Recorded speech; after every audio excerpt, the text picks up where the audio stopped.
Hello everyone, Jay Stansell here again from the Product Coalition, and today we've got our second interview where I'm talking to product founders, product managers, designers, essentially anyone who's passionate about their product and business from around the world.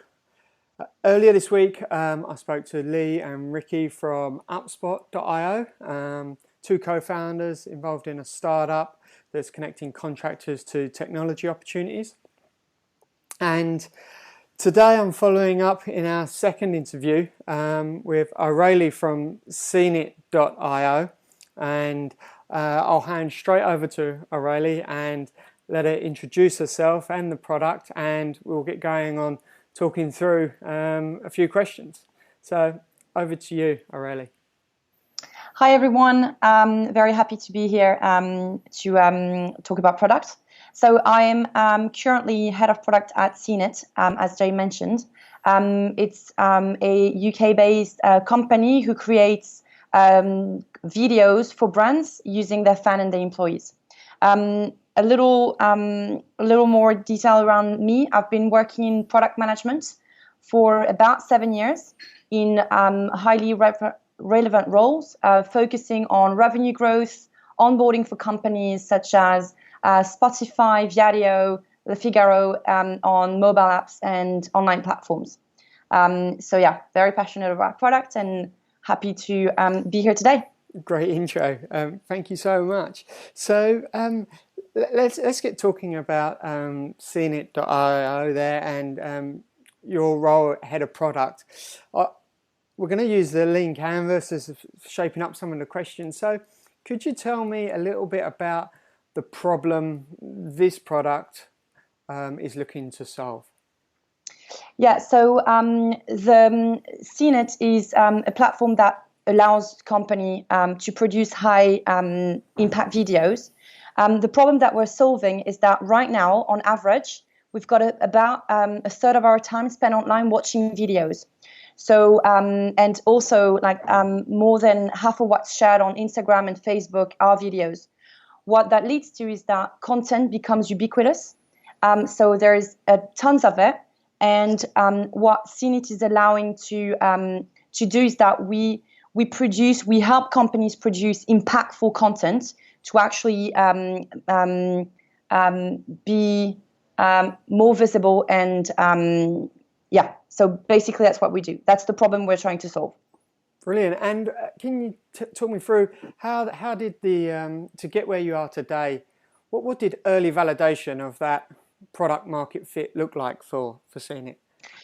So it was very basic. The product market fit included just meeting up with companies, explaining to them how you could create video at scale. So that included a very simple web platform where companies could create a sort of a project, reach out to, for example, their employees. Their employees could upload very simply videos on a mobile app following a script to answer questions related to the project in hand, and then being able to upload that content onto the web platform. From that, the company could access everything that was created by their fan or their employees and create a video from that. So we've just plugged into a third party to actually edit that content, offered freelance editors as well, just to make it really usable. But no automation at all, so everything was pretty much manually done. Wow, brilliant. Okay, so how were these customers hacking their way around this problem before your product got to market, or was it just too big a problem for them to solve? No, I think one of the main thing is that they would do that, but the cost of it was very high. Also, if you wanted to film something, for example, if you've got a company that has multiple branches all over the globe, the cost of what that would be to reach out to each of them, sending a film crew all around the world, was very difficult and very expensive. What CNET allows is, because it's mobile and web-based, a company in the UK can create a project and anybody can join that project globally. You get that content faster and at a smaller cost. Okay, brilliant. So we're gathering a lot more content, a lot more easier than ever before in the enterprise. What are you seeing as typical, once they've gathered the content, how are people then using that? Is it for brand marketing internally within an organization? Is there, it sounds like the output is a video, but it could be used for anything. Is that correct? Exactly. So we've got multiple use cases. We've got brand awareness. So it would be employees speaking about their brand, but freely. So that they can, it's also product promotion. So about that. It can be used as internal comms, also in broadcasting. That's one of our big use cases as well. So broadcasters would actually use our platform to generate content and then plug that in to their show or online on their web platform. Wow. Okay. Yeah. Brilliant. Is there anyone else out there trying to do this or do this in a different way? I mean, I think of live stream when it comes to the live broadcasting and multiple camera angles, but not that broader, could be anywhere in the world, any employee sort of concept. So I think our main competitors are more content production tools. The thing that CNET brings is that we create a community. So it's not a one-off. Any client is creating their community that they can reach out to with several projects, several questions, and get info from them, get videos from them, get content from them. That's the added value of CNET. We create that community and we nurse it as well. So we make sure that it's always there for you. Okay, brilliant. Yeah. So with enterprise customers, it's chatting to the guys earlier the week from UpSpot, and they're again targeting enterprise corporates, and we discussed how difficult that can be and how long that can take door knocking to use the channels. And for them, they talked a lot around networks within enterprises as a key channel to those customers thereafter. Is that similar? Does that resonate with yourself? Is there other tactics that you use to build the customer base? No. So we do a lot of PR. So that's definitely helpful. One of the main challenge that we're facing now is trying to enter companies, all our clients, not just in one department, but in every department, because it is really a tool that can allow you to do multiple things. So that's our biggest challenge now, is just not entering one part of the company, but being the tool that's used all over the company for multiple purposes. I think that's our main challenge now. Yeah. Okay. And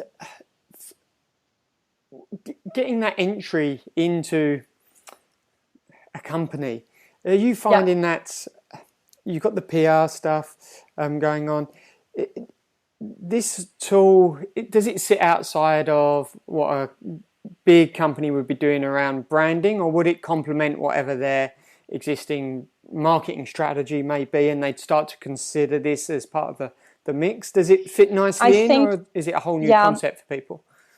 No, I think that's for me, from a product perspective, one of the main challenge. I think we're in a state where you need to educate people about the value of not video content, but the added value of having authentic content. And it's not about having it perfect. No one's looking for perfect anymore.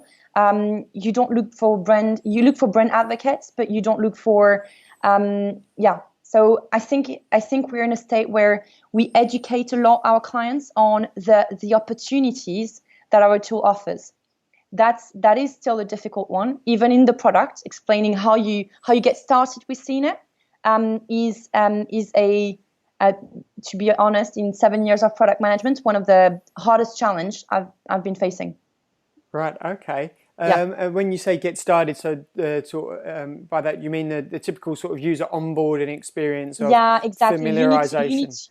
Exactly. You need to, the difficulty I think lays in the fact that you need to teach clients, even if they've gone through a sales process and stuff, when it's time to actually start doing it, start creating your project, start reaching out to your community, gathering this content.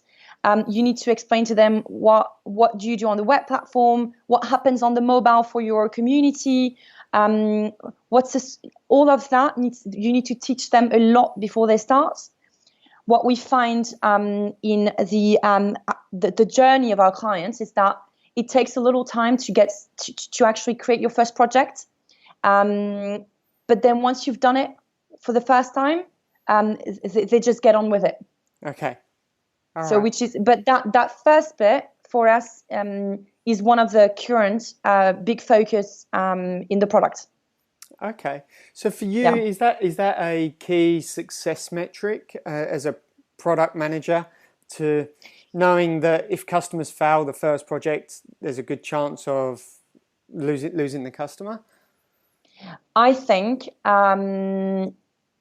because we work on a subscription base, I think it's our core mission to make sure that their first project is a success. So we give them as many tools at hand as possible to make that possible. Our key metrics, I'd say, are the average number of projects created by clients per month, and also the average content generated by users on the app. Okay. For those projects. That are the two main focus, I think, from a product perspective. Right. Okay. So I'm hearing they're very much quantity-driven metrics. Yeah, they are. When I think about a lot of the social type blogs of good content, a lot of them talk about the quality of content, such as short, succinct, to the point, those types of things. I'm not a content expert. I'm flying here. Yeah. But how do let's say, I don't know, I've got an enterprise of engineers and this product's great for us telling an internal story. How do you get quality out of the people who are holding essentially their mobile phones in front of them so they still tell an interesting story? Yeah. How do you help clients with that? Yeah, so that's something that we're actually working on right now. So when I say the average of content created by contributors, that includes that includes helping them create that content and helping them create the right content. So what we do in the app is that we are adding several steps. From the product market fit, it was about entering your project name and then going directly into filming. What we are helping them doing is that we've added a feed. So it means that you really feel part of the community because you see what others have created. It's also curated. So then you can see how people are creating that content, how they're filming. Then on the camera side, they've got tips. And they've got outlays on where they should position around the camera. We're giving them little tips about lighting. We've also added in the studio, and it's pushed into the app, little how-to videos. So they can just watch it and feel. The main mission around onboarding in the app is making them feel confident about what they're creating. And lowering that fear factor, which is massive because you're used to doing selfies, you're not used to filming yourself. Yeah. So we also need to teach them to feel confident about it. Right. Okay. That's brilliant. That's really interesting. So, how do you go about optimizing that? It sounds really, to me, conversational based, relationship driven success to get to the point you're talking about getting to. It's not give them a login and away they go, and it's very much hand in hand.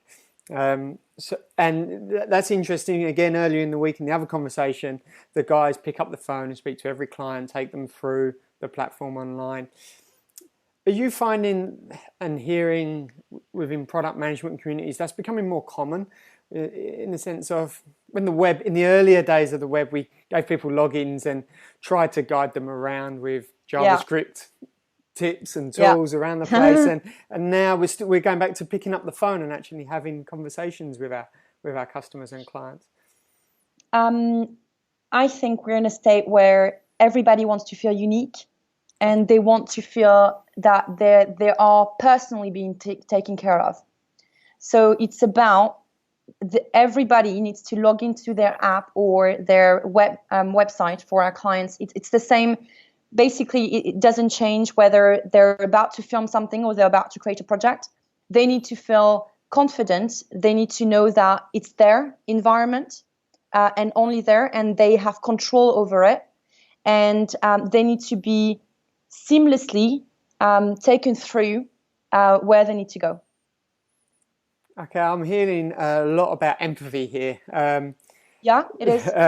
For the person in their situation, and I suppose for nearly all of your customers, they've got a day job on top of implementing and using this product. Within your product team, do you use tactics like empathy maps and personas to help create a shared understanding of who the people are who use the product? So we've got personas. Okay. That helps us also figure out that every time we've got an idea to solve a problem that we're facing, that we are solving it for our clients. We use that. We don't use empathy maps. Maybe we should. We use personas. Okay. Right. Brilliant to know. I know everyone's got different ways of different methods. Yeah. There's a whole library of them. Can I ask, coming back to having real conversations with customers, do you find that insightful to learn how to optimize the experience and also can pick up on verbatims or feedback to deliver on maybe other problems that you didn't know the customers are having for feature backlog and that type of stuff? Yeah, definitely. So the good and the bad thing about working for enterprise, the amount of feedback that you get is just massive. You get it from you get feedback from internal, so sales team, account manager team. You also get them from. We've got a support group, so we get emails every single day with problems our clients are facing, either on the studio or on the app. And that definitely feeds either it's stuff that we already know, so it just confirms that we need to fix that problem, or it's something new that we've not thought of. And at that point, then we just try to figure out how much of a problem is it and how we can solve it. But yeah, it's we do pick up the phone if we find that a client has a big problem and it's difficult for them to solve. We pick up the phone and we just ring them and have a conversation with them. Right. Can I ask, one of the common questions that aligns to when you were saying about collecting so much feedback from customers, and it's a question that's come up in the Product Coalition Slack group, I think, once a week for the last 3 weeks, people have asked, what is the community using to manage their roadmap? I've got that as a question for you, but before we get to that, what are you using to collect all of this data, manage this feedback, and work out what to do with it? How do you go about that in daily life, really? So I think in daily life, I think we're lucky enough that most problems we already have them in the backlog, and it's always problems that come back. Okay. But what we do is that if we've got a new problem, which also happens, then we do a lot of sync meetings, first of all, with the account manager team, because usually we find that people like to give you a solution before trying to understand where the problem comes from. Yeah. So we're trying to do that session where we try to understand why this happened. Once that we've got that understanding, then we've got an ideation session that we pick up from it's not even a backlog, because the backlog is stuff that we've decided we would be working on, but it's more of an ideation list of problems that we've been facing, and we pick that up. Okay. We do weekly updates as well on what are we planning to do for the problem that was brought up when it was brought up. But we do very regular meeting so we are in the loop and they're in the loop of how we're solving that. Okay, brilliant. Yeah. Brilliant. It's really interesting to hear from product people around the world how their teams actually work on a day-to-day basis. Just some of those insights you're talking about is really interesting. And I can see just from the post-its behind you up on the glass, you're obviously working a very visual way. I can see some scribbles on the glass there as well. Yeah, we do. Is for you as a product manager, are you working? Is everyone in the same location? Is the team? Yeah. Split? Yeah. Okay. Yeah, we're very lucky to have an in-house tech team. So tech and product are really close together. Where you can see the office over there. Okay. So everybody is. Well, actually, it's quite an empty Friday morning, but everybody works together. We do our stand-up together. Everybody, and we're really open about any problems that we're having. So just try to deal with it and together. Fantastic. But yeah, we're lucky. Fantastic. Okay, I wouldn't mind talking a little bit more about some of the other roles you've had and other experiences that you've got. Your previous role at Spotify was head of growth, if I'm correct. Activation. Activation. Yeah. Can you talk a little bit around the world of activation? When someone's in a role that's purely looking after that and something that's so tight, and for me, I know and I can imagine how hard a job that is, getting more people to activate and retaining them in a sincere way. Can you talk a little bit about experiences, stories, what's worked for you, what doesn't work, how you're seeing that area change in the industry? So I guess, Spotify, just explain briefly, because right before Spotify, that's when I discovered the role around being a product manager for growth, and what that meant really. So at Spotify, I was in charge of activation. Activation basically is getting, marketing acquisition just sends you a load of user. Not even user at that point, but just traffic. And then you've got, to be fair, you've got about less than a minute to make anyone land on your app or your website, understand what you're about, and understand how it works. If you don't get that, then right now we are overloaded with apps, websites. We've got 10 different tools for one thing. So you need to make sure that key number one when you're working on activation, that your value is clearly stated and visible and understood, and that it's not complicated to understand. So at Spotify, what that meant is that the core thing that you need to do when you actually download the app is try to play something. And that's the whole journey around it was that Spotify is an amazing app. It can also be for some users very complex. So it was about understanding that some of our users were not playing music on their very first day, when it's the one thing they should be doing. So then you try to understand where that comes from. The good thing with Spotify is that they've got massive data, so you can crunch it, try to understand where your traffic is coming from, what is the first thing that they do, where do they land, what's on that page, try to analyze that. And then you realize that when you land on Spotify, you don't even have a play button. Like you just see content, but you don't know where to play. Okay. So then that was one of the main things that we worked on there was trying to get users to that point on day one.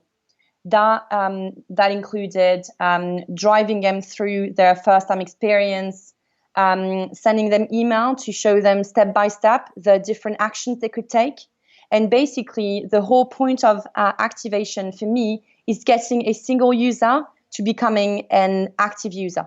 So it means saying you want your user to connect to your platform daily. You want them to play at least one thing one day per day. You want them to create a playlist. You set that level, and then your goal is to get them from point A to point B. Wow. Does that make sense? Yeah, it sounds like what would typically be an entire product roadmap, but scaled down into what you've got to try and get achieved in between 1 and 5 minutes, an entire set of experiences in the right order. Almost, I'm thinking like a computer game. You've got to make it simple. You've got to teach them how to play the game. Yeah. And then you increase the difficulty when you feel they're able to. Exactly.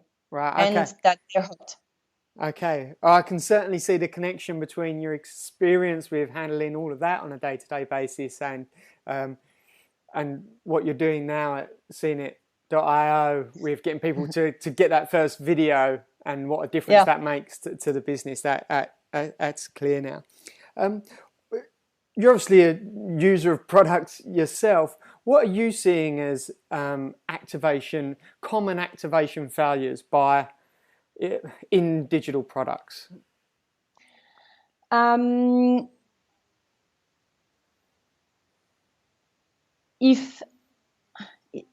think sometimes people make you think a bit too much about what you need to do when you get into the app. And I think that's one. And I download apps on a daily basis. I just go to the App Store and just download apps. I find it fun and just discover new product and always stay in the loop of how people do things.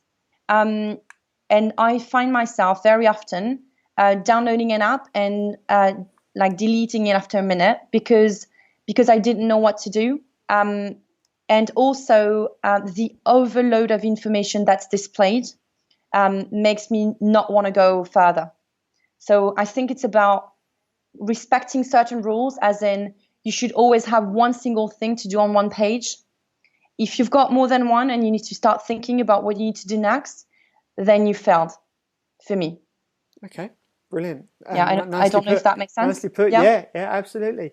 On this same note, what's your thoughts around A/B and multivariant testing in products? Is that something that you're dependent on, or that you do release by release and see how performance goes, or you do it in a more quantitative way through conversation, or use a mix of everything?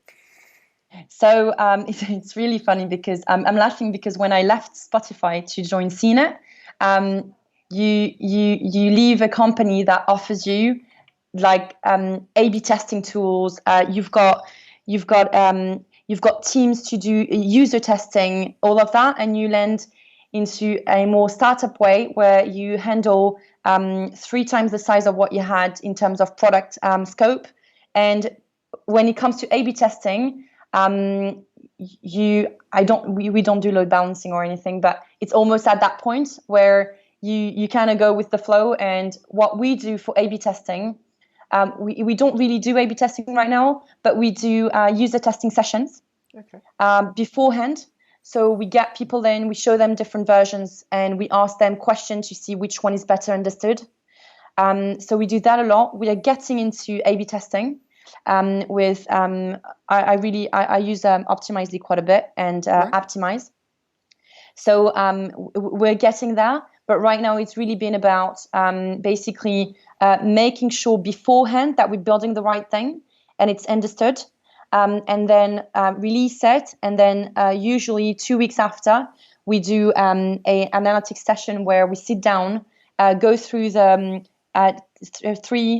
usually 2 to 3 KPIs that we defined as success metrics, and then go through that and just make sure that we've actually either successed to what we wanted to achieve, or do we need to tweak anything or is it a complete failure? And then in that way, then we just kill the feature rather than just having to maintain it.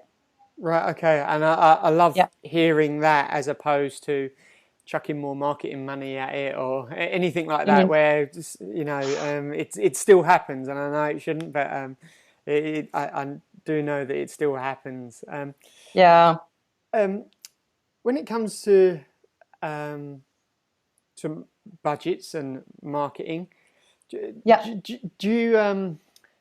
you find that the big budgets do allow for lazy activation or onboarding experiences, because they're more interested in pumping customers and app downloads and installs than sincere retention? Is that a belief that you've got, or you?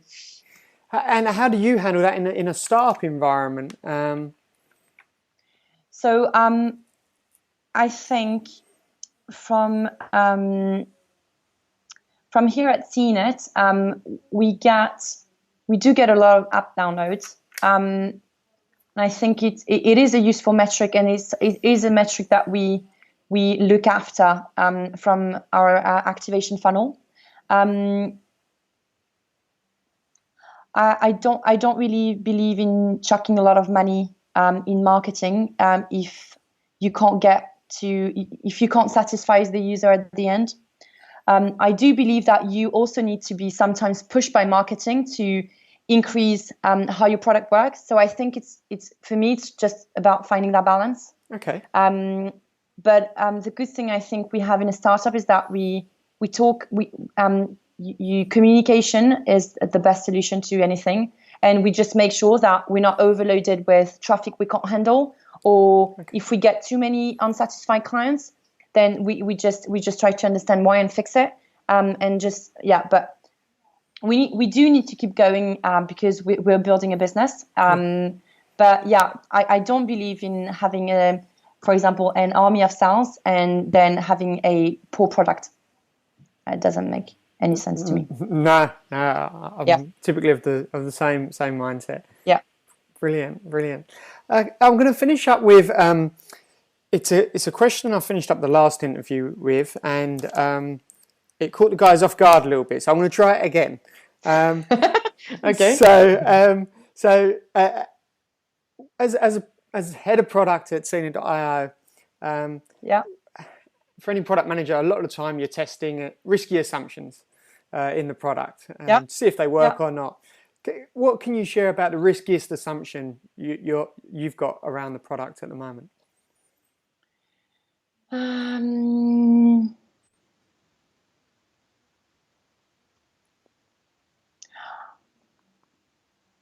Okay. So I think the riskiest assumption that we have right now is that on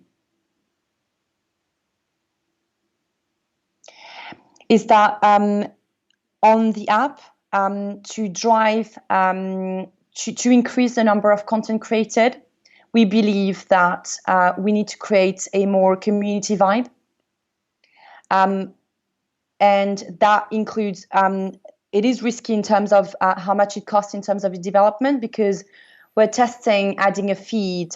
We're testing two-way messaging. We've added that into the app.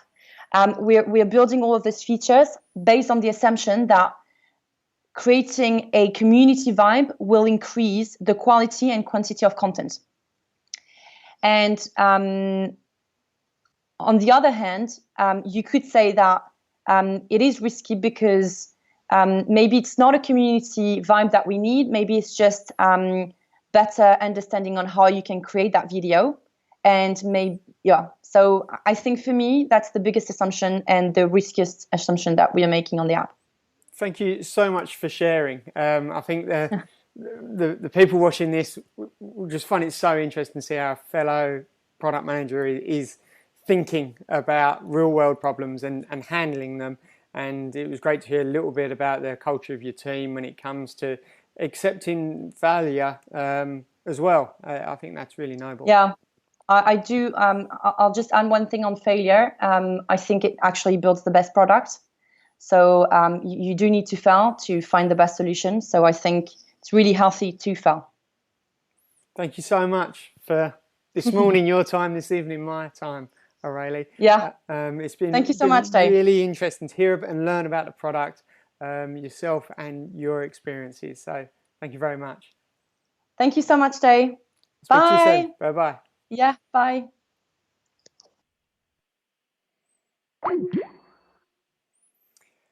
So there we have it, another interview from product people for the Product Coalition. A big thank you to Aurelie from seenit.io.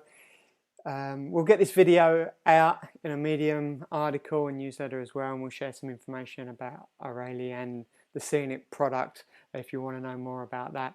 If you're interested in being interviewed for the Product Coalition, like Aurelie was today, please get in touch with myself. It's jay@productcoalition.com, or you can respond to one of the Medium posts on productcoalition.com and get in touch with me there. That's all for now until the next interview, which, all being well, should be next week. Look forward to sharing that with you. Take care.